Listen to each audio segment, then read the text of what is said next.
We at Yale University also developed project work as an intellectual output. What we do specially is that we not only do project work nationally, but also internationally. For us, project work are usually 2 to 4 week long assignments in which our students, together with our professors, go to another country to work jointly with a group and professors from other universities. They get a special topic to work on, and they have to finish with a certain result and present the result. These can be very different things.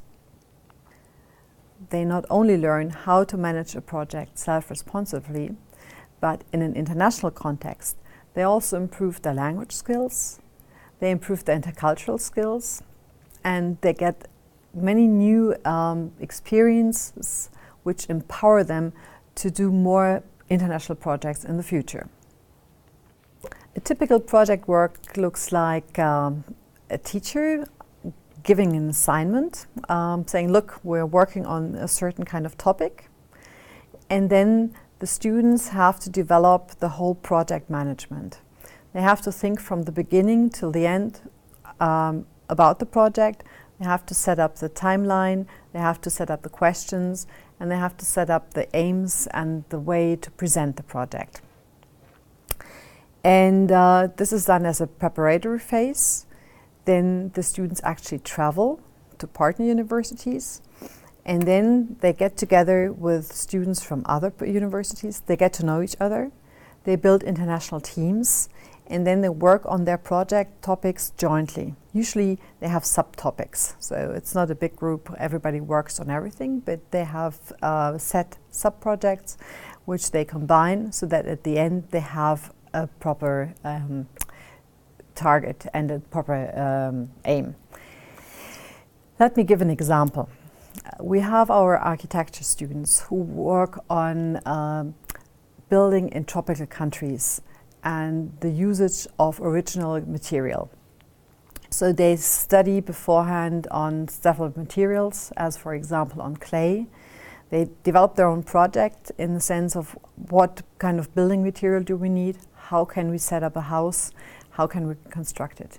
Then they actually travel to Cameroon in that case, and there they joined a group of Cameroonian students with their professor, and they jointly built a school building out of clay.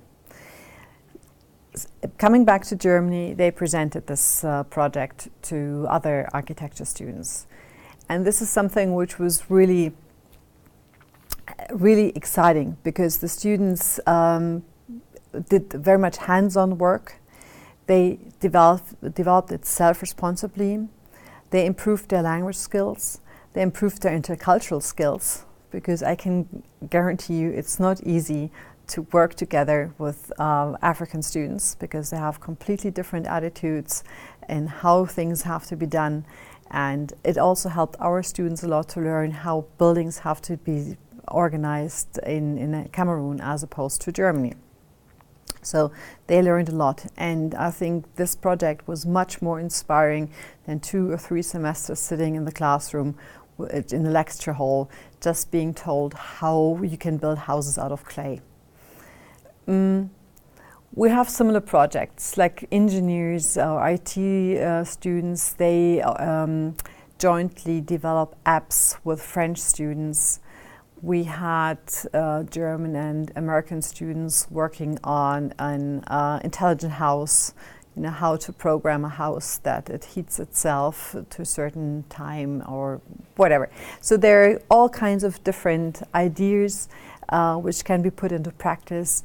And at the end of such a project, we always see how enthusiastic the students are, how much they've learned, and how much more willing they are to work internationally and to continue with an international experience.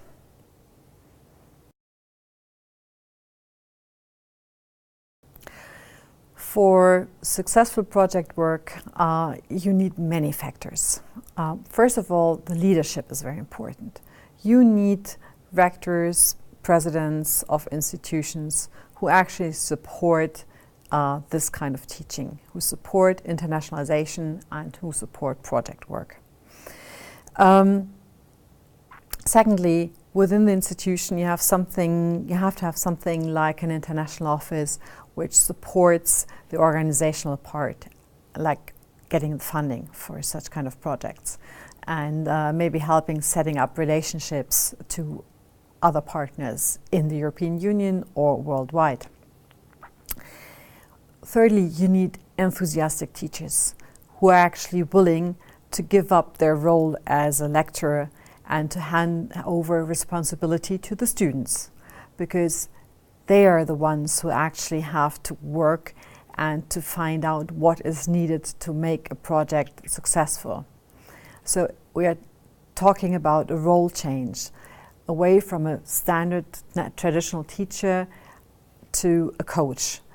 The teacher coaches the students how to run a project successfully. And in that sense, the project work combines different elements of our approaches that we work in Improbal. Project work is using entrepreneurial approach, because students always have to think about how can we use this later on in life? How can we use this to improve our employability? Or maybe how can we use this knowledge to set up our own company? So there is a connection. Assessment has to be different in project work. It has to be formative assessment. Exams, like we used to have, don't work anymore. In project work, you always have to use flipped learning, because students have to be prepared in advance before they can perform things. So you flip the teaching situation. And the more responsible the students are, the more experienced they are in project work. You can also talk about co-creative learning, that they co-creatively, jointly with teachers, create the teaching process. Active students. Students who are willing to take on responsibility, but usually this happens during the process. Once they are empowered to take on the responsibility for their own learning project, they become more active and they enjoy it.